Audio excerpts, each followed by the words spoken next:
کہ کیا رسول اکرم صلی اللہ علیہ وسلم نے ہمیں مردے دفنانے کے طریقے بتائے ہیں یا نہیں بتائے ہیں؟ ضرور بھی ضرور، ساری کی ساری چیزیں، زندگی کے جتنے بھی گوشے ہیں، جتنے بھی طریقے ہیں، وہ تمام طریقے احادیث رسول صلی اللہ علیہ وسلم میں مذکور ہیں۔ ہمیں اور آپ کو صرف تلاشنے کی ضرورت ہے، سرچ کرنے کی ضرورت ہے، کھوجنے کی ضرورت ہے۔ پہلی بات تو میں آپ کے سامنے پیش کروں کہ معاشرے میں جو چیزیں بھی رائج ہے، انسان مر جاتا ہے، مرنے کے بعد لوگ اپنے اپنے طریقے سے نہلاتے ہیں، اگربتیاں وغیرہ لگاتے ہیں، پھر اس کے بعد زندگی میں تو وہ کلمہ پڑھتا نہیں تھا، اب کلمے والی چادر تلاش کرتے ہیں۔ کالی رنگ کی چادر ہونی چاہیے، اس کے اوپر لا الہ الا اللہ محمد رسول اللہ نقش ہونی چاہیے، پرانی آیات نقش ہونی چاہیے۔ زندگی پر کبھی توفیق نہیں ملی کہ وہ کلمہ پڑھتا، لیکن مرنے کے بعد محض اس چادر میں لپیٹ دیں گے تو شاید پورے گناہ معاف ہو جائے، شاید یہی ہو کہ مسلمان کا جنازہ جا رہا۔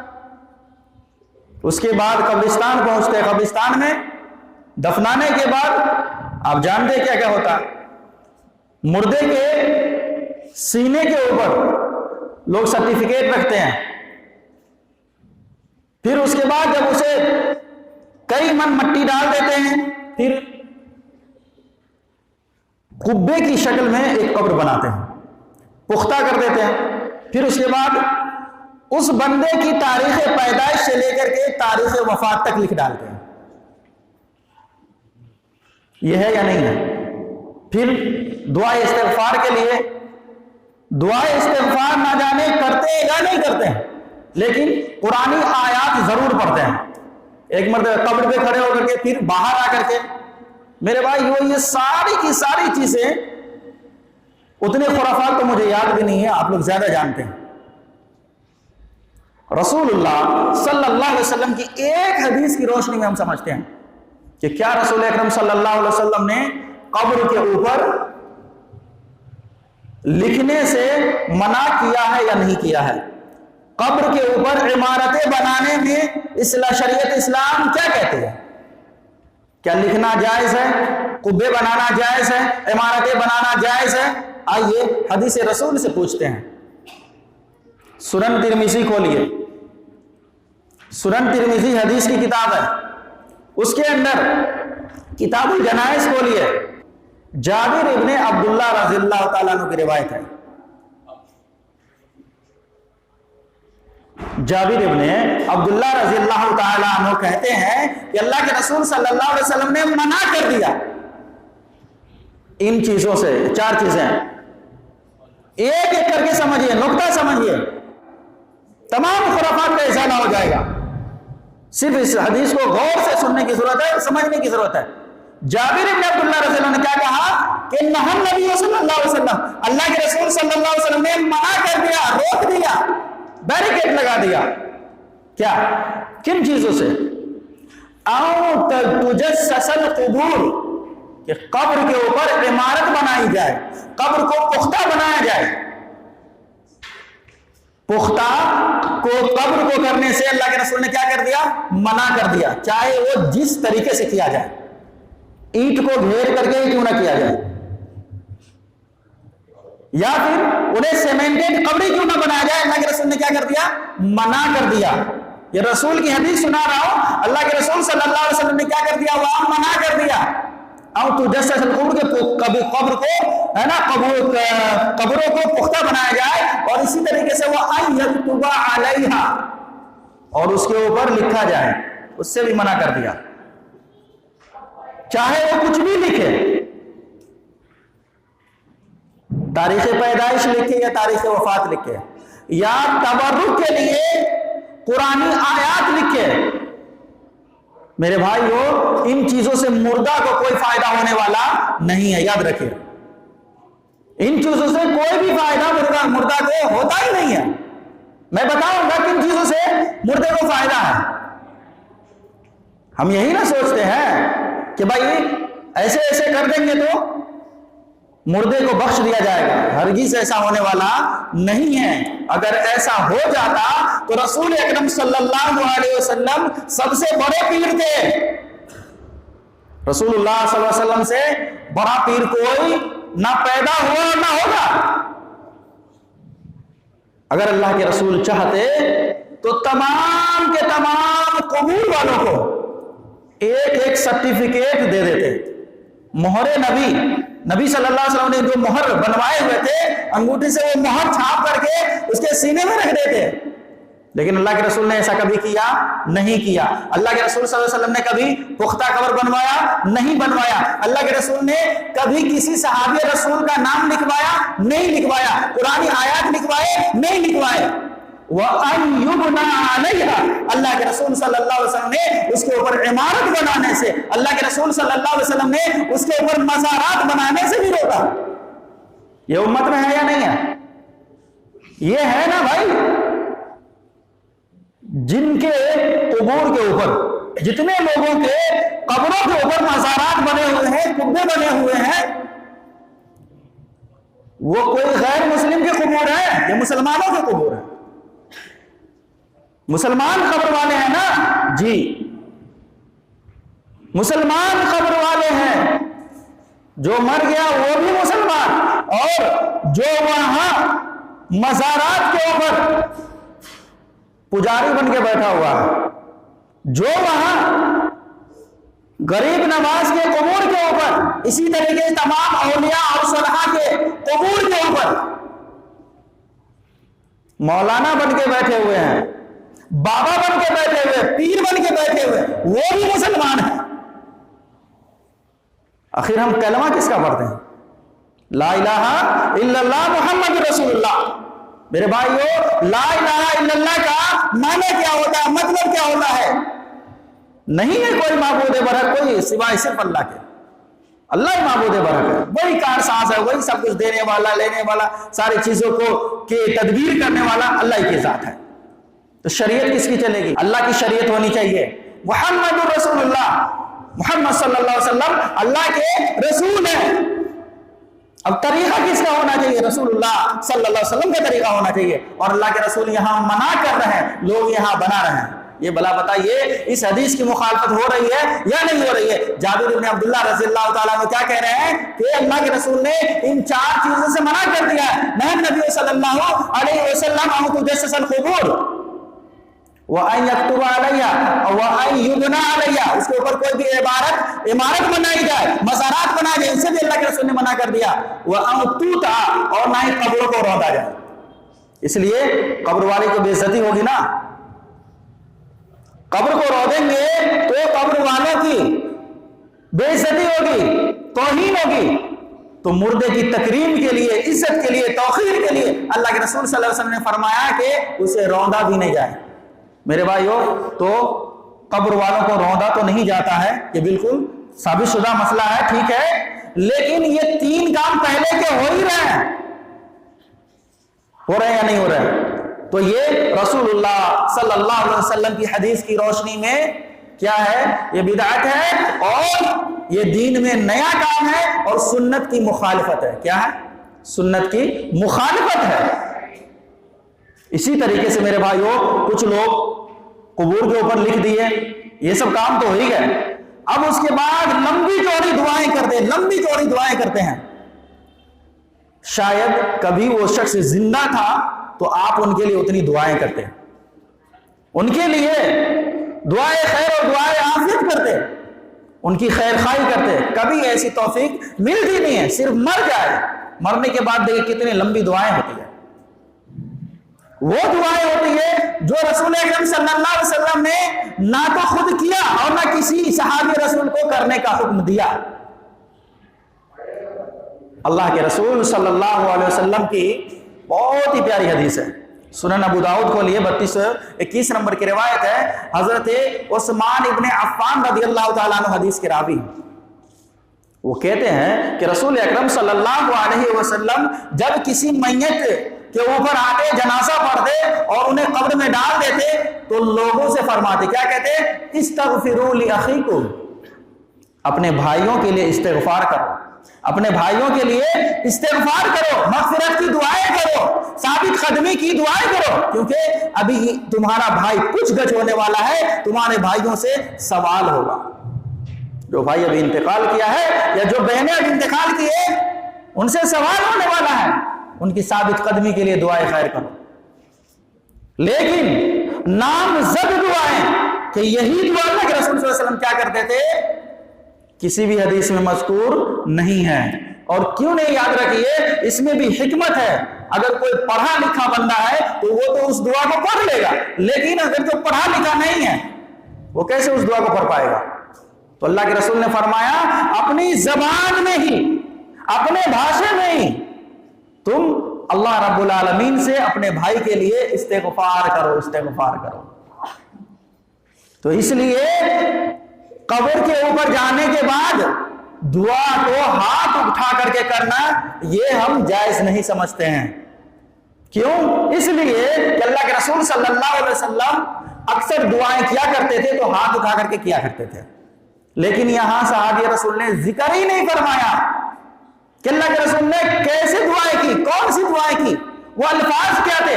جیسے اور دیگر دعاؤں کے الفاظ ہیں، جیسے ہم ابھی جنازہ پڑھاتے ہیں تو جنازے کی دعا کیا ہے؟ اللہم اغفر لی حینا ومیتنا وشاہدنا وغائبنا وصغیرنا وکبیرنا وذکرنا وانثانا اللہم من احییتہ منا فاحیہ علی الاسلام ومن توفیتہ منا فتوفہ علی الایمان اللہم لا تحرمنا اجرہ ولا تذلنا بعدہ۔ اللہ کے رسول صلی اللہ علیہ وسلم نے جن الفاظ میں یہ دعا کیے تھے آج بھی وہ دعا حدیث میں مذکور ہے۔ اگر مان لیجئے اس وقت جب ہم مردے کو دفنا دیتے ہیں اور وہاں امام صاحب جو اتنی لمبی لمبی دعائیں کراتے ہیں، اگر وہ الفاظ حدیث میں مذکور ہوتے تو آج وہ روایت بھی کسی حدیث میں ضرور مل جاتی، لیکن کسی بھی حدیث میں ہے ہی نہیں ہے۔ تو پتہ کیا چلا کہ ہمیں اپنے طور پہ ہی دعا کرنی چاہیے۔ تو یاد رکھیے کہ یہ ساری کی ساری چیزیں رسومات ہے، بدعت و خرافات ہے، سنت سے اسے کوئی لینا دینا نہیں ہے، حدیث رسول صلی اللہ علیہ وسلم سے کوئی لینا دینا نہیں ہے، طریقہ رسول صلی اللہ علیہ وسلم سے کوئی لینا دینا نہیں ہے، یاد رکھیے۔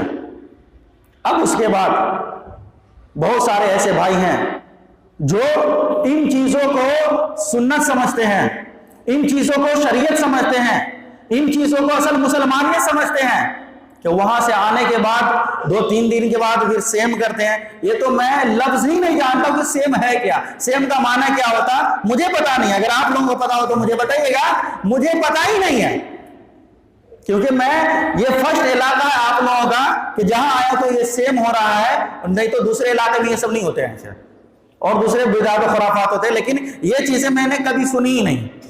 اب اس میں ہوتا کیا ہے، لوگ چنے کھاتے ہیں اور کیا کیا کھاتے ہیں۔ میرے بھائیو ان سے مردوں کو کیا لینا دینا ہے؟ آپ کا پیٹ بھرے گا، مردے کو کوئی ثواب نہیں پہنچنے والا، بلکہ جہاں تک بات ہے تو آپ ان مردوں کے عوض میں گناہ ضرور پائیں گے۔ ایک بدعت کے خود مرتکب ہو گئے، لیکن مردے کو چاہنے کے ثواب پہنچائے، اس سے نہیں ہونے والا۔ میں بتاؤں گا کس سے ہونے والا ہے۔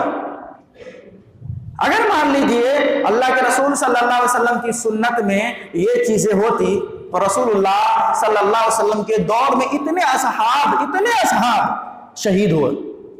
ایک روایت میں بتاتا ہوں، جعفر ابن ابو طالب رضی اللہ تعالیٰ عنہ، اللہ کے رسول صلی اللہ علیہ وسلم کے چچا زاد بھائی ہیں، حضرت علی رضی اللہ عنہ کے بڑے بھائی ہیں، جب حبشہ سے ہجرت کر کے مدینہ آ گئے، اللہ کے رسول صلی اللہ علیہ وسلم جعفر ابن ابو طالب رضی اللہ عنہ کو دیکھتے ہیں تو اتنے خوش ہو جاتے ہیں کہ صحابی رسول کا بیان ہے کہ اللہ کے رسول صلی اللہ علیہ وسلم کو میں ایسی خوشی کبھی نہیں دیکھا تھا، اتنے خوش ہو گئے۔ اور اللہ کے رسول صلی اللہ علیہ وسلم فرماتے تھے کہ پتہ نہیں مجھے آج کتنی خوشی ہے جعفر ابن ابو طالب رضی اللہ عنہ کو دیکھ کر کے۔ اتنے لاڈلے صحابی، اتنے پیارے صحابی جنگ موتا میں جاتے ہیں اور جنگ موتا میں شہید ہو جاتے ہیں۔ اللہ کے رسول صلی اللہ علیہ وسلم اتنے ہی غم میں چلے گئے، جتنی خوشی اتنے غم۔ بھلا بتائیے اللہ کے رسول صلی اللہ علیہ وسلم سیم کرتے یا نہیں کرتے؟ کرنا تو لازم تھا نا، اتنی محبت تھی، کرنا تو لازم تھا، لیکن اللہ کے رسول نے کیا نہیں کیا۔ اس کے بعد 10واں اللہ کے رسول ضرور کرتے، کیا نہیں کیا، 40واں ضرور کرتے، کیا نہیں کیا۔ اسی طریقے سے اصحاب کرام رضوان اللہ علیہم اجمعین کی زندگی میں آئیے، کبھی بھی ایک روایت، ایک قول، ایک فعل حدیثوں میں مذکور نہیں ہے۔ کیوں نہیں ہے؟ اگر ہم کرتے ہیں سنت سمجھ کے تو بھلا بتائیے صرف ایک فرقے ہی اس کے اوپر عمل کیوں کرتا ہے؟ بھائی جمعہ کی نماز فرض ہے تو تمام فرقوں میں فرض ہے، چاہے وہ شیعہ کے فرقے ہو یا پھر اہل سنت میں دیوبندی وہابی بریلوی کسی کے بھی فرقے ہو، ہر جماعت میں جمعہ فرض ہے، اپنے اپنے طریقے پہ لوگ پڑھ ہی رہے ہیں۔ تو میرا کہنا یہ ہے کہ جو نبی صلی اللہ علیہ وسلم سے سنت ثابت ہے تمام کی تمام جماعتوں میں ہے وہ سنت ہے، لیکن محض یہ ایسی کون سی سنت ہے کہ محض ایک فرقے میں ایک جماعت میں ہی یہ سنت آج تک معمول ہے۔ کیوں؟ پتا کیا چلا کہ دال میں کچھ کالا ضرور ہے، دال میں کچھ کالا ضرور ہے۔ کیوں؟ اس لیے کہ اللہ کے رسول صلی اللہ علیہ وسلم نے ایسا نہیں کیا، صحابہ نے ایسا نہیں کیا، تابعین نے ایسا نہیں کیا، ائمہ دین نے ایسا نہیں کیا، ہمارے اسلاف میں سے کسی کی سنت نہیں ہے۔ سنت کس کی ہے؟ آج کے ڈنگو مولویوں کی سنت ہے، جن کے پیٹ بھات ان چیزوں پہ چل رہے ہیں، جن کے بچے ان چیزوں پہ پڑھ رہے ہیں، ان کی سنت ہے میرے بھائیوں۔ تو یاد رکھیے اگر ہم لوگ ایسے بدعات و خرافات میں رہیں گے تو پھر یاد رکھیے رسول اللہ صلی اللہ علیہ وسلم کی شفاعت ہمیں نصیب نہیں ہوگی۔ کیوں؟ اس لیے اللہ کے رسول صلی اللہ علیہ وسلم نے کیا فرمایا کہ دیکھو حوض کوثر پہ کچھ لوگوں کو ایسا لایا جائے گا جن کے نماز کے اعضائیں، جن چیزوں کو ہم دھوتے ہیں، چہرے کو دھلتے ہیں، ہاتھ کو دھلتے ہیں، پاؤں کو دھلتے ہیں، وہ اعضائیں چمک رہے ہوں گے۔ ہم کہیں گے، اللہ کے رسول فرماتے ہیں کہ میں کہوں گا اللہم امتی اللہم امتی، یہ میری امت ہے، امت کے لوگ ہیں۔ اللہ کہے گا کہ محمد صلی اللہ علیہ وسلم آپ کو پتا نہیں ہے کہ آپ کے مرنے کے بعد انہوں نے شریعت اسلام کے ساتھ کتنا کھلواڑ کیا۔ اللہ کے رسول فرماتے ہیں میں کہوں گا سوخن سوخن سوخن، ایسے تمام مردودوں کو دور کر دو، ایسے تمام مردودوں کو دور کر دو۔ تو میرے بھائیو بدعات و خرافات سے بچیے۔ اور یہ جو جملہ ہے محض مر گیا مردود فاتحہ نہ درود، میں اس سے سہمت ہوں، میں مانتا ہوں کہ مر گیا مردود فاتحہ نہ درود، بالکل آپ اس کے معنی کے اوپر غور کریں۔ جو بندہ مر جاتا ہے وہ کبھی نہیں کہتا کہ میرے جنازے میں سورۃ الفاتحہ پڑھنا یا نہیں پڑھنا۔ آپ آئیے میں بتاتا ہوں کون مردود ہے، کون درود نہیں پڑھتے۔ کہاں ہم لوگ فاتحہ پڑھتے ہیں؟ کھانے کے اوپر پڑھتے ہیں یا نہیں پڑھتے؟ جب کھانا تیار ہوتا ہے تو کھانے میں ہم لوگ فاتحہ لگاتے ہیں یا نہیں لگاتے ہیں؟ ہر عالم سے یہی سوال کیا جاتا ہے، عالم صاحب فاتحہ کا کھانا صحیح ہے یا غلط ہے؟ عالم صاحب بلا بتائیے یہ جائز ہے یا ناجائز ہے؟ اگر میں کھا لیا تو وہ نہیں مان رہے ہیں، دوستی ٹوٹ جائے گی، تو یہ تمام کے تمام سوالات کیے جاتے ہیں نا۔ میرے بھائیو رسول اکرم صلی اللہ علیہ وسلم نے کیا ارشاد فرمایا؟ کوئی بھی کام شروع کرو، کوئی بھی کام شروع کرو تو بسم اللہ سے شروع کرو۔ کس سے؟ بسم اللہ سے شروع کرو۔ کھانا بھی بسم اللہ سے ہی شروع کرنا چاہیے، اور ہم اس کے اوپر سورۃ الفاتحہ پڑھتے ہیں۔ اگر عالم کوئی بھی ہو، کہیں کا بھی مفتی ہو، اللہ کی قسم کہہ رہا ہوں میرا چیلنج ہے، آپ جا کر کے ان سے ایک دلیل لے آئیے کہ بھائی صرف اور صرف نبی اور صحابہ کو چھوڑ دیجیے، وہاں تو ملیں گی ہی نہیں حدیثیں۔ آپ جس امام کو مانتے ہیں محض اسی امام کی کتاب سے ہم کو بتا دیں کہ اس امام نے حکم دیا ہے کہ کھانے کے اوپر جا کر کے سورۃ الفاتحہ پڑھی جائے۔ سورۃ الفاتحہ کہاں پڑھنی چاہیے؟ کہاں پڑھنی چاہیے؟ رسول اللہ صلی اللہ علیہ وسلم کی بیشتر احادیث ہے، ایک حدیث نہیں بیشتر احادیث ہے۔ صحیح مسلم کے اندر 878 نمبر کی روایت میں بیان کر رہا ہوں، حضرت ابو ہریرہ رضی اللہ تعالی عنہ راوی حدیث ہے۔ وہ کہتے ہیں کیا کہ دیکھو لا صلاۃ لمن لم یقرأ بفاتحۃ الکتاب، اس شخص کی کوئی نماز نہیں ہوگی، نہ ہی انفرادی نماز، نہ ہی اجتماعی نماز، نہ ہی رات کی نماز، نہ ہی دن کی نماز، نہ ہی جمعے کی نماز، نہ عیدین کی نماز، نہ ہی ظہر کی نماز، ادروائز کوئی بھی نماز نہیں ہوگی۔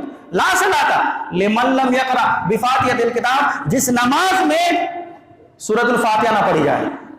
کہاں نہ پڑھی جائے؟ کھانے کے اوپر نہیں، نماز میں اگر سورۃ الفاتحہ نہ پڑھی جائے تو وہ نماز نہیں ہوتی۔ اللہ کے رسول صلی اللہ علیہ وسلم نے کیا فرمایا؟ لا صلاۃ لمن لم یقرأ بها، اس کے بغیر نماز ہوگی ہی نہیں، نہ ہی امام کی اور نہ ہی مقتدی کی، کسی کی نماز نہیں ہوگی۔ بھلا بتائیے کہ ہم کھانے پہ سورۃ الفاتحہ پڑھنے کے عادی ہے، اتنی محبت ہے سورۃ الفاتحہ سے، تو محبت کریں تو جو چیزیں جہاں ہے وہیں پڑھیں نا۔